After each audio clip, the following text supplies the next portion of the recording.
إن الحمد لله نحمده ونستعينه ونستغفره ونعوذ بالله من شرور أنفسنا ومن سيئات أعمالنا من يهده الله فلا مضل له ومن يضلل فلا هادي له وأشهد أن لا إله إلا الله وحده لا شريك له وأشهد أن محمدًا عبده ورسوله أما بعد فإن خير الحديث صلى الله عليه وسلم وشر الأمور محدثاتها وكل محدثة بدعة وكل بدعة ضلالة وكل ضلالة في النار.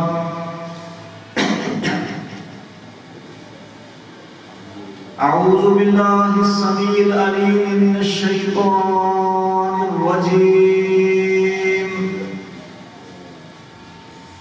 من همزه ونفخه ونفثه. قال الله تبارك وتعالى في القرآن المجيد والفرقان الحميد: يا أيها الذين آمنوا اتقوا الله حق تقاته ولا تموتن إلا وأنتم مسلمون.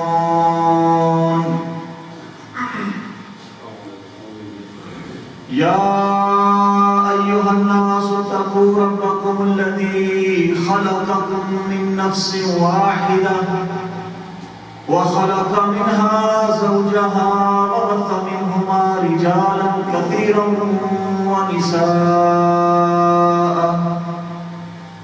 واتقوا الله الذي تساءلون به والأرحام إن الله كان عليكم رقيبا.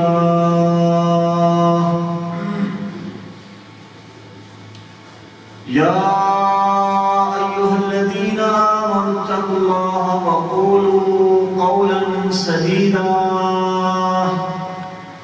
يصلح لكم أعمالكم ويغفر لكم ذنوبكم ومن يطع الله ورسوله فقد فاز فوزا عظيما.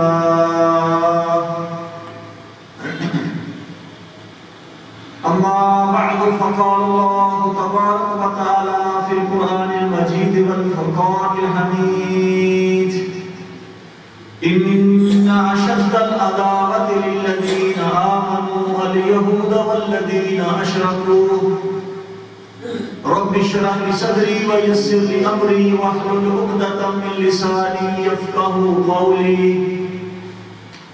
اللهم صل على محمد وعلى آل محمد كما صليت على إبراهيم وعلى آل إبراهيم إنك حميد مجيد. اللهم بارك على محمد وعلى آل محمد كما باركت على إبراهيم وعلى آل إبراهيم إنك حميد مجيد. اللهم أرنا الحق حقا وارزقنا اتباعه وأرنا الباطل باطلا وارزقنا اجتنابه. اللهم انفعنا بما علمتنا وعلمنا ما ينفعنا وزدنا علما. أما بعد، ہر قسم کی حمد و تعریف، توصیف و تمجید، تکبیر و تحلیل، عظمت و بڑائی، بزرگی و برتری، وحدانیت و کبریائی اللہ مالک الملک، اللہ احکم الحاکمین کے لیے خاص ہے، جو تنہا اکیلا یکتا وحدہ لا شریک، اس تمام کائنات کا خالق، مالک، مدبر الامر، مشکل کشا، حاجت روا، دستگیر، فریاد رس، غریب نواز اور تمام کائنات کی جمی مخلوقات کی زندگی اور موت کا مالک ہے۔ درود السلام سید الاولین والآخرین، امام الانبیاء والمرسلین، جناب محمد رسول اللہ صلی اللہ علیہ وسلم کی پاک عظیم المرتبت اور ببرکت ذات کے لیے کہ جن کو اللہ تعالیٰ نے بنی و انسان کی رشد و ہدایت کے لیے مینارہ نور بنا کر مبعوث کیا، تمام انسانوں کے لیے استاد، پیغمبر، ہادی، مرشد اور رہبر و رہنما بنا کر مبعوث کیا، اور آپ علیہ السلام کو اللہ تعالیٰ نے قرآن مجید، قرآن مقدس جیسی عظیم کتاب سے روشناس کروایا، عظیم کتاب آپ علیہ السلام پر نازل کی۔ چونکہ نبی کریم صلی اللہ علیہ وسلم انبیاء کے سردار ہیں اور تمام انبیاء کے اوپر اللہ تعالیٰ نے آپ کو فضیلت بخشی ہے، آپ کو اللہ تعالیٰ نے سید الرسل، خاتم النبیین بنا کر مبعوث کیا۔ جو کتاب اللہ تعالیٰ نے آپ پر نازل کی وہ بھی باقی کتابوں کی نسبت بڑی عظیم ہے، اور اس کتاب کا ایک ایک لفظ اور ایک ایک حرف اللہ تعالیٰ کا معجزہ ہے، اور قیامت تک اس کتاب کے اندر اس دور کے لوگوں کے لیے سب سے بہترین رہنمائی موجود ہے۔ اس کتاب میں اللہ تعالیٰ نے عقائد کا تذکرہ بھی کیا ہے، اس کتاب کے اندر اللہ تعالیٰ نے مسائل کا تذکرہ بھی کیا ہے، اس کتاب میں اللہ تعالیٰ نے احکام کا تذکرہ بھی کیا ہے، اوامر و نواہی کا تذکرہ بھی کیا ہے۔ وہیں پر اللہ تعالیٰ نے اس کتاب کے اندر قصص بھی بیان کیے، سابقہ ادوار کے اندر جو دنیا میں قومیں گزری ہیں ان کے واقعات بھی بیان کیے ہیں اللہ تعالیٰ نے، اور ان واقعات کو بیان کرنے کا مقصد امت مسلمہ، امت محمد صلی اللہ علیہ وسلم کی رہنمائی کرنا ہے۔ ان سابقہ اقوام کے اندر کس طرح کی چیزیں پائی جاتی تھی جس کی وجہ سے اللہ تعالیٰ نے ان قوموں کو عذاب سے بچا کیا، وہ کس طرح اللہ تعالیٰ کی نافرمانی کرتی تھی، ناشکری کرتی تھی، اللہ تعالیٰ نے ان کو زمانے کے لیے عبرت بنا دیا۔ بہت اقوام کا اللہ تعالیٰ نے اور بہت قوموں کا اللہ تعالیٰ نے قرآن مجید کے اندر ذکر کیا۔ سب سے زیادہ اللہ تعالیٰ نے قرآن مجید کے اندر جس قوم کا ذکر کیا ہے وہ قوم ہے بنی اسرائیل۔ سب سے زیادہ واقعات اللہ تعالیٰ نے بنی اسرائیل کے بیان کیے۔ بنی اسرائیل کے نام پہ اللہ تعالیٰ نے قرآن مجید کے اندر ایک سورہ نازل کی ہے جس کا نام ہی سورہ بنی اسرائیل ہے، اور بنی اسرائیل کے پیغمبروں کا سب سے زیادہ ذکر اللہ تعالیٰ نے قرآن مجید کے اندر کیا۔ بیشتر بنی اسرائیل کے پیغمبر جو بڑے بڑے پیغمبر تھے، موسیٰ علیہ السلام، عیسیٰ علیہ السلام اور دیگر انبیاء اکرام، ان کا ذکر اللہ تعالیٰ نے سب سے زیادہ کیا ہے۔ قرآن مجید کے اندر سب سے زیادہ جس نبی کا ذکر بیان ہوا ہے وہ موسیٰ علیہ السلام، یہ بنی اسرائیل کے پیغمبر تھے۔ یہ بنی اسرائیل کون ہے جس کا قرآن مجید کے اندر اللہ تعالیٰ بار بار ذکر کرتا ہے؟ یہ بنی اسرائیل کون ہے جس کے انبیاء کا اللہ تعالیٰ بار بار ذکر کر رہا؟ اس کا امت مسلمہ کے ساتھ کیا ربط اور تعلق ہے، کیا جوڑ ہے؟ میرے محترم بھائیوں، یہ غور کرنے والی بات ہے۔ اسرائیل جو ہے یہ السلام کا لقب تھا۔ یعقوب علیہ السلام جد الانبیاء ابراہیم علیہ السلام کے پوتے تھے۔ ان کے باپ کا نام اسحاق علیہ السلام تھا۔ اسحاق علیہ السلام کے باپ کا نام ابراہیم علیہ السلام۔ گویا یعقوب علیہ السلام نبی، اسحاق علیہ السلام بھی نبی، ابراہیم علیہ السلام بھی نبی، اور یعقوب علیہ السلام کے بیٹے یوسف علیہ السلام بھی نبی۔ نبیوں کی پوری ایک لڑی، پورا ایک سلسلہ، دادا نبی، پردادا نبی، دادا نبی، باپ نبی، بیٹا نبی، پورا ایک نبیوں کا سلسلہ۔ یعقوب علیہ السلام جن کے 12 بیٹے تھے، ان کا لقب اسرائیل، اور ان کی آگے جو اولاد چلی، جو آگے ان سے نسل چلی، اس کو کہتے ہیں بنی اسرائیل۔ بنی اسرائیل، اسرائیل کا معنی ہے عبرانی میں اللہ کا بندہ، جس طرح عربی کے اندر عبداللہ کہا جاتا ہے، اسی طرح اسرائیل کا معنی ہے اللہ کا بندہ۔ یعنی یعقوب علیہ السلام کا نام عبداللہ تھا، اللہ کے بندے تھے۔ اب ان سے جو نسل چلی، ان کے 12 بیٹوں میں سے ایک بیٹے کا نام یہودا تھا، یہودا۔ تو باقی بیٹے آپ جانتے ہیں کہ ایک بیوی سے یوسف علیہ السلام اور بنیامین تھے، اور ایک بیوی سے یہ یہودا اور اس کے دیگر بھائی تھے۔ تو یہ ٹوٹل 18 بیٹے تھے۔ آگے سلسلہ چلا، یہودا سے جو نسل چلی وہ یہودی بن گئی، اور باقی جو نسل چلی اس میں سے بھی بہت بے شمار آگے سے پیغمبر آئے۔ بنی اسرائیل کے اوپر اللہ تعالیٰ نے خاص انعامات کیے۔ مثلا سب سے بڑا انعام اللہ تعالیٰ نے بنی اسرائیل پہ یہ کیا کہ اللہ تعالیٰ نے ان کے اندر سے نبیوں اور رسولوں کا انتخاب کیا۔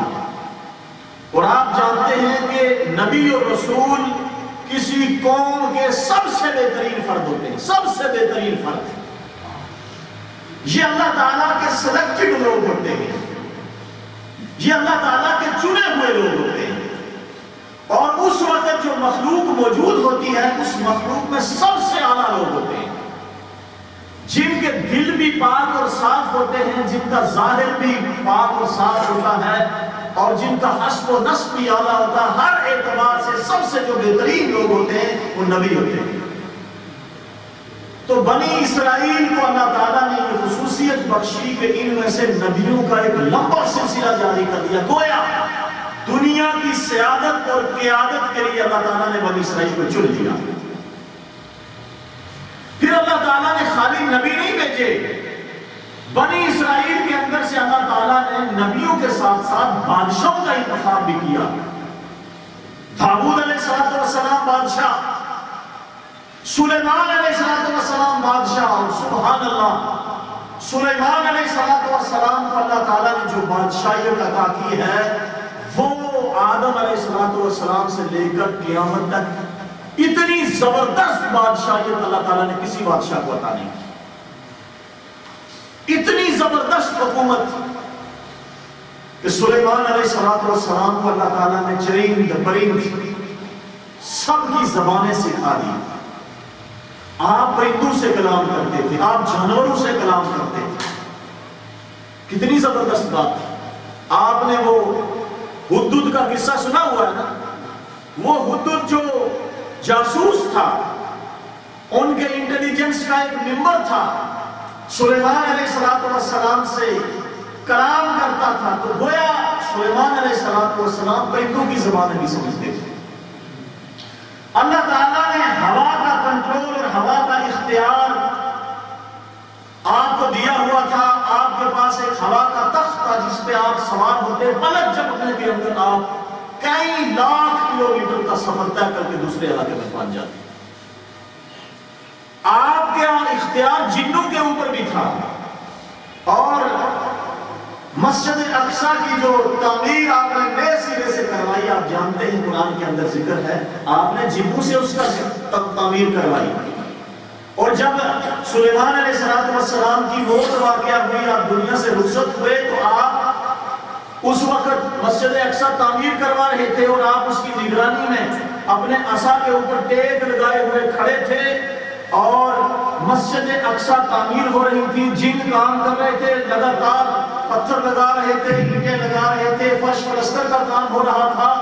اور اسی دوران اللہ تعالیٰ نے سلیمان علیہ السلام کی روح قبض کر دی، آپ فوت ہو گئے. اور جنوں کو اس وقت پتہ لگا جب کئی دن کئی مہینے گزر چکے. یہ معجزہ تھا اللہ تعالیٰ. جن کام کرتے رہے. آپ کی لکڑی کو دیمک لگی، دیمک نے جب لکڑی کو کاٹا چاٹا، یہ گری تو آپ بھی لڑکھڑائے. جنوں کو اس وقت پتہ لگا کہ سلیمان علیہ السلام تو فوت ہو چکے. میں عرض کیا کر رہا تھا، یہ اللہ تعالیٰ نے بنی اسرائیل کے ایک نبی کو بادشاہ بنایا اور ایسی بادشاہیت عطا کی، سبحان اللہ. کائنات میں اس بادشاہیت کی اور اس حکومت کی نظیر و مثال نہیں ملتی. وہ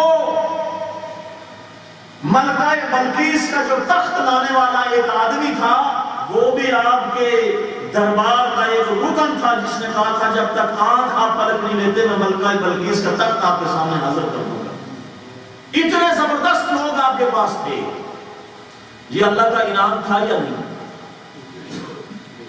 بنی اسرائیل پر اللہ تعالیٰ نے کچھ اور انعام بھی کیے ہوئے تھے. وہ انعام ایسے تھے کہ اللہ تعالیٰ نے دنیا میں کسی اور قوم پر وہ انعام نہیں کیے. وہ انعام کیا تھے؟ ظللنا علیکم الغمام. جب دھوپ لگتی چھتری کی ضرورت نہیں، سائباں کی ضرورت نہیں، چھاؤں کی ضرورت نہیں. اللہ تعالیٰ بادلوں کو حکم دیتا بنی اسرائیل کے اوپر، وہ بادل سائبان بن جاتے، سایہ بن جاتے. اور عرب کے ریگستانوں میں جہاں گرمی شدت کی ہوتی ہے، تپش، بارشوں والے پانی والے بادل آ کر اوپر ہو جاتے، ان کے اوپر سایہ ہو جاتا. اللہ تعالیٰ نے بنی اسرائیل پہ کچھ اور بھی انعامات کیے. ان انعامات میں من و سلوہ تھا. یہ من و سلوہ کیا ہے؟ پکا پکایا تیار جنت کا کھانا آسمانوں سے اترتا تھا. من جو ہے وہ ایک کھیر نما چیز تھی جو رات کے وقت شبنم کی طرح اترتی اور درختوں پر، جھاڑیوں پر، چھتوں پر پڑتی اور صبح یہ لوگ اس کو اکٹھا کرتے اور بڑی لذیذ، بڑی ذائقہ دار یہ وہ کھاتے. سلوہ جو ہے وہ ایک پرندہ تھا جو موٹے پرندے بڑے لذیذ اور غول کے غول آتے اور بنی اسرائیل کے پاس آ کر بیٹھ جاتے. گویا برائلر مرغوں سے بھی آسان تھا ان کو پکڑنا اور ذبح کرنا. بنی اسرائیل کو اللہ تعالیٰ نے یہ عطا کیا. پھر بنی اسرائیل کو اللہ تعالیٰ نے پہاڑ کے اندر سے، پتھر کے اندر سے بنی اسرائیل کے اللہ تعالیٰ نے 12 چشمے جاری کر دیے. 12 ان کے قبائل کی شاخیں تھی. ہر قبیلے کے لیے اللہ تعالیٰ نے پتھر کے اندر سے 12 پانی کے چشمے جاری کر دیے. ہر قبیلہ جا کر اپنے چشمے سے پانی بھرتا تھا. اب یہ انعامات آپ سن رہے ہیں بنی اسرائیل پر، کتنے زبردست انعامات. نبوت، بادشاہیت، من و سلوہ، سائبان، پانی.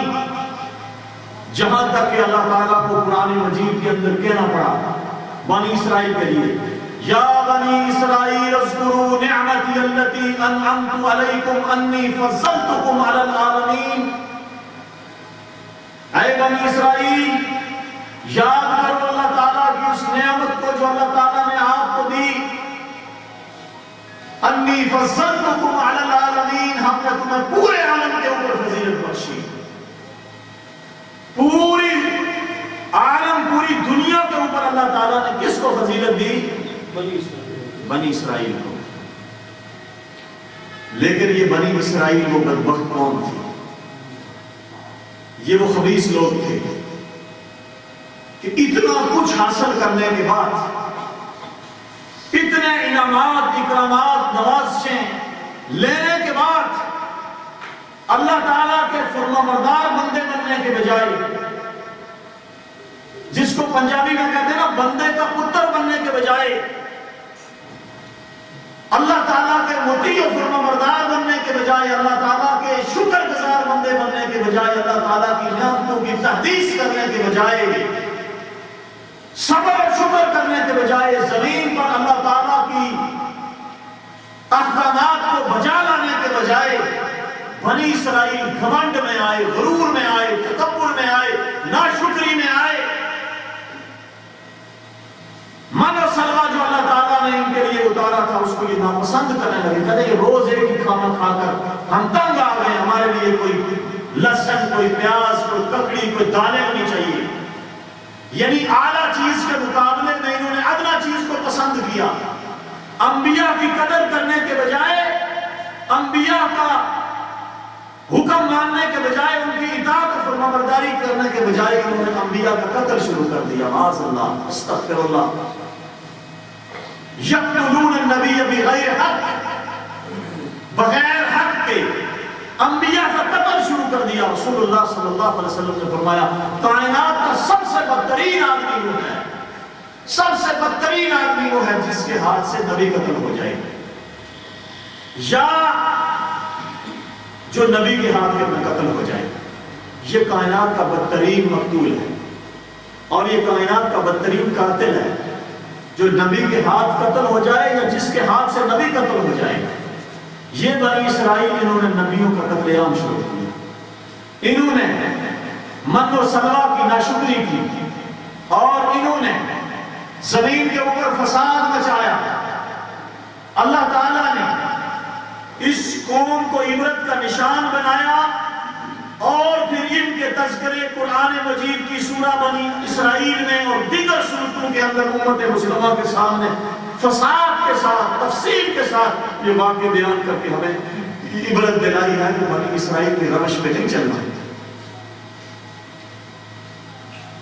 اگر صراط مستقیم پر چلنا چاہتے ہو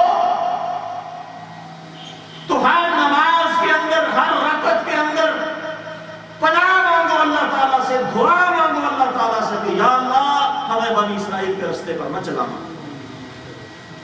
اہدنا الصراط المستقیم صراط الذین انعمت علیہم غیر المغضوب علیہم ولا الضالین۔ آمین۔ یہ مینیفیسٹو آف اسلام ہے۔ یہ 7 مسانی جو 7 آیات اللہ تعالیٰ نے ہمیں دہرانے کا حکم دیا ہے۔ فرمایا نماز میں بھی پڑھو، نماز فرض ہو، نفل ہو، جنازہ ہو، عید ہو، جو بھی نماز ہو، اگر سورہ فاتحہ نہیں پڑھو گے تمہاری نماز نہیں ہوگی۔ یا اللہ کیوں؟ اس کے اندر ایسی خاص بات کیا ہے کہ جو یہ 7 آیتیں تو ہمیں بار بار دہراتا ہے؟ ابھی تو پچھلی رکعت کے اندر ہم نے یہ 7 آیتیں پڑھی ہے، پھر اگلی رکعت میں کرنے کی کیا ضرورت ہے؟ ہمیں انبیاء، صدیقین، صالحین، شہداء کے رستے پر چلانا، یہی دعا مانگتے ہیں ہم سورۃ فاتحہ کے اندر۔ گو کہ ہماری توجہ اس طرف نہیں ہوتی، ہم کانشیس نہیں ہوتے، لیکن منہ سے اگر ہم یہ الفاظ ہم دہرا رہے ہوتے ہیں بار بار، تو میری گزارش ہے کہ اللہ سورۃ فاتحہ پڑھتے وقت اس پہ توجہ بھی رکھیں گے کہ ہم اللہ سے روزانہ 5 نمازوں کی ہر رکعت میں یہ دعا مانگتے ہیں کہ یا اللہ ہمیں صراط مستقیم پہ چلا، انعام یافتہ لوگوں کے رستے پر، یہودی اور نصرانیوں کے رستے پہ یا اللہ ہمیں نہیں چلانا۔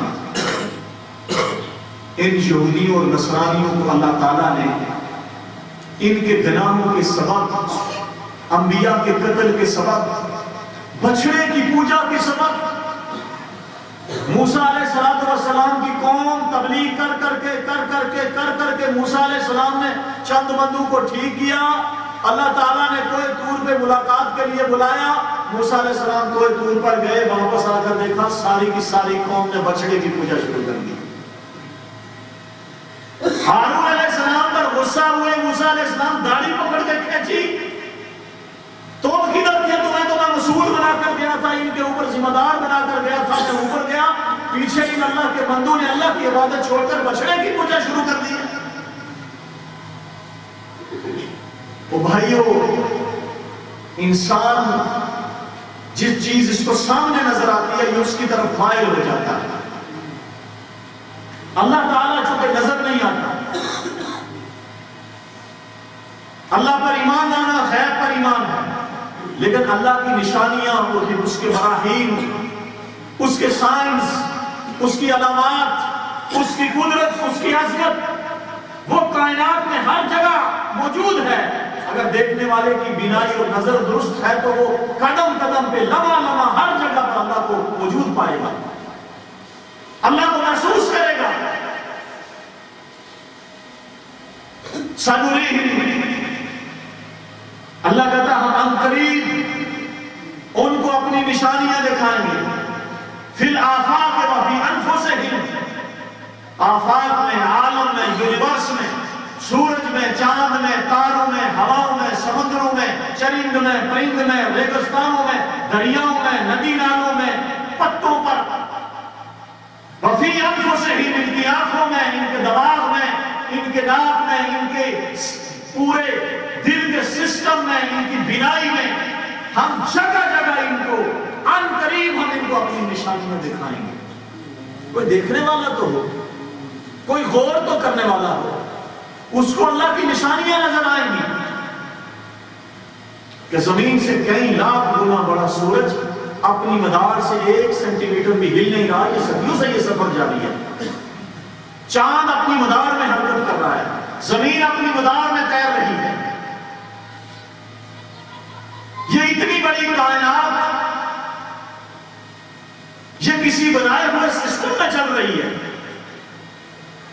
گرمی کے بعد خزاں، خزاں کے بعد سردی، سردی کے بعد بہار، دن کے بعد رات، رات کے بعد دن، بچپن کے بعد جوانی، جوانی کے بعد بڑھاپا، یہ پورا ایک سسٹم چل رہا ہے۔ یہ کون چلا رہا ہے؟ اللہ چلا رہا ہے۔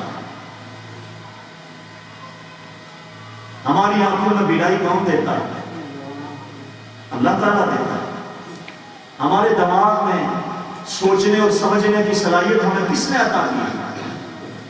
ایک ذرا دماغ کے اندر فرق آ جائے، انسان کی پھرکی گھوم جاتی ہے، گالیاں دینا شروع کر دیتا ہے، پتھر مارنا شروع کر دیتا ہے، کپڑے اتار دیتا ہے، صفائی کرنے سے باز آ جاتا ہے۔ یہ دماغ کس کے کنٹرول میں ہے؟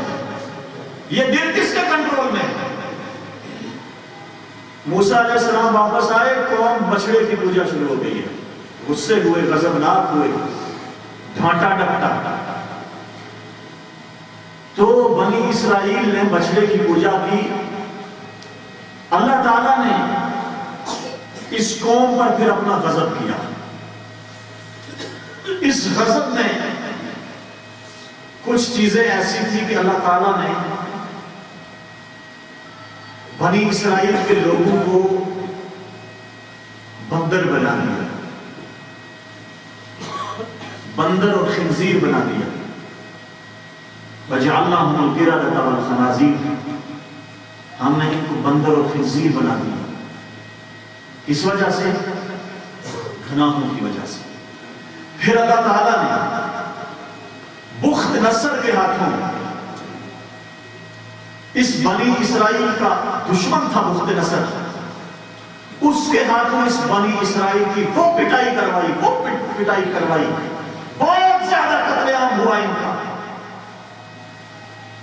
پھر اللہ تعالیٰ نے نبی کریم صلی اللہ علیہ وسلم، درمیان میں کافی چیزیں لیکن ٹائم اس کی اجازت نہیں دیتی، نبی کریم صلی اللہ علیہ وسلم آخری نبی دنیا میں تشریف لائے۔ اس سے پہلے موسیٰ علیہ السلام کے ساتھ یہ سلوک، عیسیٰ علیہ السلام آئے، آپ کی ماں مریم علیہ السلام کے اوپر معاذ اللہ انہوں نے بدکاری کا الزام لگایا یہودیوں نے۔ اللہ تعالیٰ نے ان کی پاکیزگی کی گواہی قرآن مجید کے اندر دی۔ عیسیٰ علیہ السلام بغیر باپ کے پیدا ہوئے، لیکن یہودیوں کی کتابوں میں آج بھی لکھا ہوا ہے، آج بھی ان کے عقیدے کے تحت یہ سمجھتے ہیں کہ معاذ اللہ عیسیٰ بن مریم ناجائز اولاد ہے۔ عیسیٰ علیہ السلام کو مصلوب سولی پہ چڑھانے اور قتل کرنے کی سازش بھی یہودیوں نے تیار کی۔ وہ تو اللہ تعالیٰ نے کرم کیا کہ اللہ تعالیٰ نے ان کو آسمانوں پہ اٹھا دیا، لیکن یہودیوں نے کوئی پیچھے نہیں چھوڑا۔ نبی کریم صلی اللہ علیہ وسلم تشریف لائے، یہودی انتظار میں بیٹھے ہوئے تھے کہ آخری نبی، آخری میسنجر، وہ چونکہ ان کی کتابوں میں لکھا ہوا تھا کہ وہ سرزمین حجاز میں ان کا ظہور ہوگا، ہجرت کر کے وہ وہاں پر جائیں گے، تو مدینے کے اندر ان کے 3 قبائل، بنو نذیر، بنو قینقاع اور بنو نصیر، بنو قریظہ، یہ 3 قبائل جو ہے ان کے آ کر مدینے میں پہلے سے آباد ہو چکے تھے، آخری پیغمبر کے انتظار میں۔ ٹیلوں کی زمین، کھجوروں والے باغ، وہ نشانیاں مدینے میں پوری ہو رہی تھی، تو یہ دائیں بائیں سے چل کے وہاں آباد تھے۔ جب نبی کریم صلی اللہ علیہ وسلم نے نبوت کا اعلان کیا تو ابو سفیان کہتے ہیں رضی اللہ تعالیٰ عنہ، میں مسلمان نہیں تھا، ملک شام میں موجود تھا اور تجارت کی غرض سے ہم گئے ہوئے، تو ایک شام کو ایک آدمی بازار کے اندر اونچی اونچی آواز میں پکار رہا تھا کہ تم میں کوئی مکے کا رہنے والا ہے۔ اس وقت مکے کا نام حجاز تھا۔ ہم نے کہا جی ہم رہنے والے ہیں، انہوں نے کہا جی ہمارے پاس ہے، تو ایک معبد خانے کے اندر مجھے لے کر گئے، تو وہاں ان کا ایک ربی بیٹھا ہوا تھا، یہودیوں کا بڑا عالم دین، تورات کا عالم، تو ان سے اس نے تعارف کر کے پوچھنے لگا کہ وہ آدمی جس نے مکے میں نبوت کا اعلان، اس کی نشانیاں کیا ہیں، حسب و نسب میں کیسا؟ ہم نے کہا یہ سب سے اعلیٰ، اخلاق و کردار میں کیسا ہے؟ سب سے اعلیٰ، امانت و دیانت میں کیسا ہے؟ ابو سفیان کہتے ہیں کہ چونکہ یہ اطلاع ہم تک بھی پہنچی تھی کہ محمد صلی اللہ علیہ وسلم نے نبوت کا، میں نے ارادہ کیا کہ میں جھوٹ بولوں، لیکن پاس حضرت عباس رضی اللہ تعالیٰ نبی صلی اللہ علیہ وسلم کے چچا وہ بھی بیٹھے ہوئے تھے، میں نے کہا یار اگر میں جھوٹ بولا تو یہ تو بول جائیں گے، مجبوراً مجھے سچ بولنا پڑا کہ اللہ کے رسول حسب و نسب میں بھی اعلیٰ، اخلاق و کردار میں بھی سب سے اعلیٰ، امانت و دیانت میں بھی سب سے اعلیٰ، لوگ قریب آ رہے ہیں، جڑ رہے ہیں۔ یہودی کو جب نشانیاں رسول اللہ صلی اللہ علیہ وسلم کی سچ معلوم ہوئی تو کہتے ہیں وہ کھڑا ہوا، جس چادر پہ بیٹھا ہوا تھا اس چادر کو اس نے زور سے جھاڑا، اپنے کندھے پہ پھینکا اور دور دوڑ کر ہم سے بھاگ گیا، کہنے لگا قتلت الیہود ذبحت الیہود، یہودی قتل کر دیے گئے، یہودی ذبح کر دیے گئے، یہودیوں کے پلے کچھ نہیں بچا۔ یعنی سچ پٹا گیا اس بات پر کہ آخری پیغمبر کہاں سے آیا ہے؟ مدینے میں آیا ہے، اور حسب و نسب اس کا جا کر اسماعیل علیہ السلام سے ملتا، اسحاق علیہ السلام سے نہیں ملتا، بنی اسرائیل کے اس نسل سے نہیں ملتا جس کا انتظار یہودی کر رہے تھے۔ بنیادی طور پر یہودی ایک قوم پرست، ایک نسل پرست مذہب ہے، یہ صرف اپنی نسل کی پرستش کرتے ہیں، اور اللہ تعالیٰ قرآن میں کیا کہتا ہے؟ یا ایھا الناس انا خلقناکم من ذکر و انثی وجعلناکم شعوبا وقبائل لتعارفوا ان اکرمکم عند اللہ اتقاکم۔ اے انسانوں، ہم نے تمہیں ایک باپ اور ایک ماں سے پیدا کیا، پھر ان کے جوڑے بنائے، بہت سارے لوگ پیدا ہوئے، اللہ کے نزدیک ان خاندانوں، ان رنگ، اس نسل، اس کی کوئی اہمیت نہیں، اللہ کے ہاں بڑا وہی ہے جو پرہیزگار ہے، متقی ہے۔ یہ نسل پرست یہ سوچ رہے تھے کہ آخری نبی بھی ہم میں سے آئے گا۔ نسل پرستی کا اسلام میں کوئی گنجائش نہیں ہے۔ تو بہرحال مدینے میں رسول اللہ صلی اللہ علیہ وسلم آئے تو انہوں نے دشمنی شروع کر دی، غزوہ خندق میں انہوں نے دشمنی کی، پھر اس کے بعد جو بھی مارکا ہوتا، جاسوسی کرنا، اندر سے نقصان پہنچانا، یہ ان یہودیوں کا وتیرہ تھا۔ ایک ایک کر کے نبی کریم صلی اللہ علیہ وسلم نے بنو نذیر کو نکالا، بنو قینقاع کو نکالا، یہ یہودی مدینے سے نکلے، خیبر میں جا کر آباد ہو گئے۔ پھر آپ کو پتا خیبر کے موقع پر ایک مارکا ہوا تھا جس میں سیدنا علی المرتضیٰ رضی اللہ تعالیٰ عنہ کے ہاتھ پر خیبر کو اللہ تعالیٰ نے فتح کیا تھا۔ مرخب ایک یہودی تھا جس کو قتل کیا تھا، جو سردار تھا یہودیوں کا۔ آہستہ آہستہ کر کے یہ قرب و جوار مدینہ سے سارے کے سارے یہودی بددفن کر دیے گئے، دائیں بائیں دور جا کر آباد ہو گئے۔ یہودیوں کو باوجود یہ کہ یہ جانتے ہیں کہ نبی کریم صلی اللہ علیہ وسلم آخری نبی ہیں، سچے نبی ہیں، اللہ قرآن میں فرماتا ہے الذین آتینہم الکتاب یعرفونہ کما یعرفون ابناءہم، یہ جو اہل کتاب ہیں اے نبی صلی اللہ علیہ وسلم یہ ایسے پہچانتے ہیں آپ کو جیسے لوگ اپنے بیٹوں کو پہچانتے ہیں، لیکن عبداللہ بن سلام رضی اللہ تعالیٰ عنہ یہودی کے مسلمان ہو گئے. بہت تھوڑے یہودی مدینے میں مسلمان ہوئے، چند یہودیوں کے نام آتے ہیں جو مسلمان ہوئے، ورنہ یہ بغض رکھنے والے، کینہ رکھنے والے، حسد رکھنے والے، نسل پرست، سچ اور حق کو اپنے سامنے دیکھنے کے باوجود اللہ کے رسول پر ایمان نہیں لاتے. رسول اللہ صلی اللہ علیہ وسلم پر جادو کروایا تو ابو لبید کون تھا؟ یہودی. اس نے بکرے کی سری میں سوئیاں ٹھوک کر بالوں کے اوپر نبی صلی اللہ علیہ وسلم پر ایسا خطرناک جادو کروایا. اللہ کے رسول صلی اللہ علیہ وسلم پر جادو کا اثر ہوا. پھر اللہ تعالیٰ نے آپ کو موعظتین عطا کی اور اس کے ذریعے سے اللہ تعالیٰ نے آپ کو علاج بتایا جادو کا. نبی صلی اللہ علیہ وسلم کے قتل کا ارادہ بنایا تو ایک یہودی عورت نے بکری کی ران پر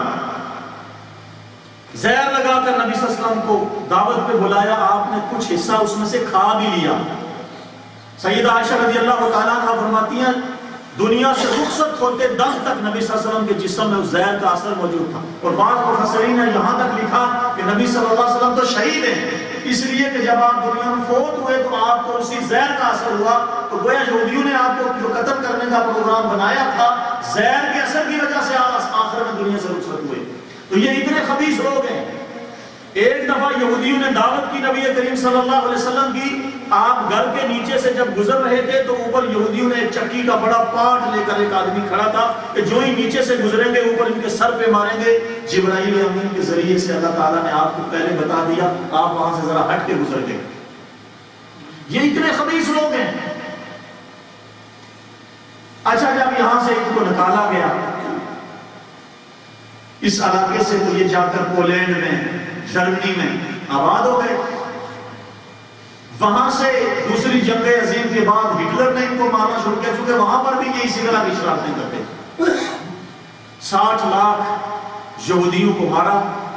ان کی لاشوں کو مشینوں کے اندر ڈال کر اس کا کیمیکل بنا کر وہ کھیتوں میں ڈالتے تھے. اس کو ہولوکاسٹ بولتے ہیں. تو وہاں سے یہ پھر بھاگنا شروع ہوئے، بلوں میں چھپنا شروع ہوئے. فلسطین کے مسلمانوں نے احساس کیا یار ہم مسلمان ہیں، ان کا تھوڑا سا احساس کریں، ان پہ ظلم ہو رہا ہے. زمینیں ان کو فراہم کی اور یہ 2-2, 4-4, 10-10 آتے انہوں نے آج صورتحال یہ ہے کہ انہوں نے 92% فلسطین پر قبضہ کر لیا. 92% فلسطین ارض شام کا حصہ. شام انبیاء کی سرزمین، بیت المقدس مسلمانوں کا قبلہ و کعبہ، صدیوں سے مسلمانوں کا یہ مقدس قبلہ رہا ہے، مسلمانوں کی مسجد رہی ہے. یہ مواحدوں کا مرکز تھا، یہ مسلمانوں کا مرکز تھا. یہودی باہر سے آ کر آباد ہوئے اور آہستہ آہستہ قبضہ کرنا شروع کر دیا.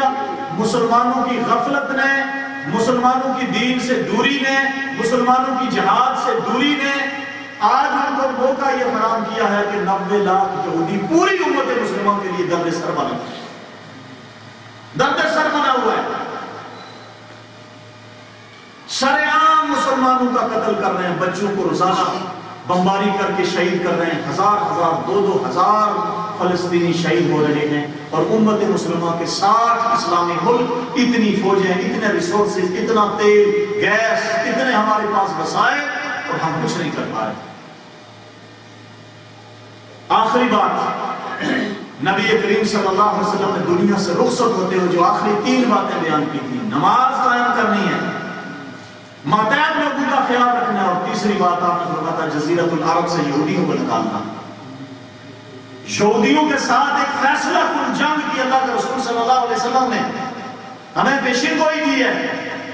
یاد رکھو آج یہودی ہمارے سر پر اس لیے سوار ہے، آج یہودی اس لیے ہمیں مار رہا ہے. وہ ذلت اور مسکنت جو یہودیوں پہ مسلط تھی، بنی اسرائیل میں مسلط تھی، وہ ذلت اور رسوائی اللہ تعالیٰ نے آج مسلمانوں پر اس لیے مسلط کی ہوئی ہے کہ وہ جتنی خامیاں، خرابیاں، خصلتیں بنی اسرائیل میں موجود تھی وہ آج مسلمانوں میں آ چکی ہیں. کبھی بخت نصر سے اللہ بنی اسرائیل کو مرواتا تھا، آج امت مسلمہ کو یہودیوں سے مروا رہا ہے، اس لیے کہ وہ ساری خصلتیں ہمیں آ گئی ہیں. سود ہم کھاتے ہیں، فاشی اور یعنی ہماری ہے، بے حیائی مسلمان ملکوں کے اندر عام ہو رہی ہے، جھوٹ، دغا یہ مسلمان ملکوں کے اندر عام ہے، دنیا کی محبت، مال کی محبت مسلمان ملکوں میں عام ہو چکی ہے۔ اس سے بڑی ذلت اور رسوائی اور کیا ہوگی کہ خلیج کے، اوپیک کے، OIC کے ممبر اسرائیل کے دائیں بائیں موجود ہیں، ہائیسٹ کرنسی ریٹ کویت کا، سب سے زیادہ گیس قطر میں، سب سے زیادہ تیل سعودی عرب اور ایران میں، سونے کے پہاڑ، وسائل کے انبار، اور یہودی دین کے وقت جوتے گیلے کر کے ان کے سروں پہ مار رہے ہیں اور یہ آگے سے کوئی جواب نہیں دے رہے۔ اللہ کی قسم اس سے بڑی ذلت شاید دنیا میں کبھی ہو۔ تو مسلمانوں بیدار ہونے کی ضرورت ہے، اپنے اصل کی طرف لوٹنے کی ضرورت ہے، قرآن کے ساتھ وابستگی کی ضرورت ہے، قرآن کے ساتھ جڑنے کی ضرورت ہے۔ اللہ تعالیٰ نے ہمیں حکم دیا ہے ان یہودیوں اور نصرانیوں کے مقابلے میں ہم جہاد کی تلوار تھام کر، طاقت اور قوت تیار کر کے ان کے مقابلے میں کھڑے ہو جائیں۔ لا تتخذوا اليهود والنصارى اولیاء، اللہ تعالیٰ قرآن میں صاف الفاظ میں کہتا ہے اے مسلمانوں یہود و نصارہ کو اپنا دوست مت بناؤ، ان کو جگری دوست ان کو نہ بناؤ، بعضهم اولیاء بعض، یہ آپس میں بعض کے دوست ہیں، تم ان کو اپنا دوست مت بناؤ، تم ان کو ریکگنائز نہ کرو۔ اسرائیل کے ناجائز قبضے پر تم کیسے دو ریاستی فارمولے کو قبول کر سکتے ہو؟ فلسطینیوں کے زمین پر ناجائز قبضہ یہودیوں نے آ کر کیا، دو ریاستیں کیسے تسلیم ہو سکتی ہیں؟ نہیں، ایک ہی ریاست ہوگی اور وہ مسلمانوں کی ریاست ہوگی۔ ان یہودیوں کا بڑا باپ جس کا یہ انتظار کر رہے ہیں، دجال جس کو یہ مسیحا کہتے ہیں، اس کے انتظار میں بیٹھے ہوئے ہیں کہ وہ آئے گا اور پورے ورلڈ کے اندر یہودی غالب آئیں گے، ہاں چند دن کے لیے آئیں گے، لیکن بالآخر ان کا باپ بھی عیسیٰ علیہ السلام اور مجاہدین کے ہاتھوں باب لد پر قتل ہوگا۔ اور یہودیوں کے بارے میں نبی کریم صلی اللہ علیہ وسلم نے فرمایا قیامت اس وقت تک قائم نہیں ہوگی کہ جب تک پوری دنیا کے یہودیوں کو ایک مقتل گاہ میں جمع کر دیا جائے گا اور اس کے بعد مسلمان ان کا قتل عام کریں گے، کائنات کی کوئی زمین چیز یہودیوں کو پناہ نہیں دے گی، حتیٰ کہ یہودی جا کر پتھر کے پیچھے چھپیں گے، پتھر پکار کر کہے گا اے اللہ کے بندے ادھر آ، میرے پیچھے یہودی چھپا ہوا ہے، فقتلوہ، اس کو قتل کرو، یہ قتل ہو جائیں گے، یہودیوں سے یہ سب صاف ہو جائے گی۔ لیکن میرے محترم بھائیوں، اس کے لیے ضرورت اس امر کی ہے کہ ہم اپنے دین کی طرف پلٹیں، ہم اپنے اسلام کی طرف پلٹیں، قرآن کی طرف پلٹیں، دنیا کی محبت دلوں سے نکال کر اللہ اور اس کے رسول صلی اللہ علیہ وسلم کی محبت اپنے دل میں بسائیں۔ سود جو یہودی، سود جس کے موجد یہودی ہیں، اس سود کو ترک کر دیں اور آج اہل فلسطین کی مدد جتنی ہم سے ہو سکتی ہے مالی مدد بھی کریں، جانی مدد کے اگر کوئی ذرائع، کوئی رستے اگر ہمیں ملتے ہیں تو انشاءاللہ العزیز اس کے لیے بھی ہمیں تیار رہنا چاہیے، مالی طور پہ بھی کرنی چاہیے، اور اپنی دعاؤں میں بھی مظلوم مسلمانوں کو یاد رکھنا چاہیے، اور اپنے علاقوں کے اندر شہروں میں چوکوں چوراہوں میں نکل کر اپنی حکومتوں کو اس بات پہ مجبور کرنا چاہیے امت مسلمہ کو کہ وہ اپنے فلسطینی بھائیوں کی مدد کے لیے عملی طور پر نکلے۔ یہ جو تیارے، ٹینک، توپیں، ہتھیار ہم نے رکھے ان کو زنگ لگ چکا ہے، یہ بیکار ہو چکے ہیں۔ سعودی عرب دنیا میں دوسرا سب سے زیادہ اسلحہ خریدنے کا والا ملک ہے انڈیا کے بعد، بعض اوقات پہلے نمبر پہ ہوتا ہے۔ وہ اللہ کے بندوں ان کو خرید کے کیا کرو گے؟ ہم پوچھتے ہیں وہ جو اتحادی فوج تم نے 40 ملکوں کی بنائی تھی وہ کہاں ہے؟ وہ سعودی عرب کے اندر سنیما خانے کھولنے کے لیے آپ نے بنائی تھی۔ اللہ کے بندوں، حوثی باغی جو ہے ٹھیک ہے وہ باغی ہیں، لیکن اتنے باغی تو نہیں ہیں جتنے یہودی ہیں۔ اگر باغی حوثیوں کے خلاف لڑتے ہو تو یہودیوں ظالموں کے خلاف کیوں نہیں لڑتے؟ امت مسلمہ کے حکمرانوں کو بیدار ہونے کی ضرورت ہے۔ اللہ سے دعا ہے کہ اللہ ہمیں سمجھ کر عمل کرنے کی توفیق عطا فرمائے۔ اقول قولی ھذا استغفر اللہ لی ولکم ولسائر المسلمین، جزاکم اللہ۔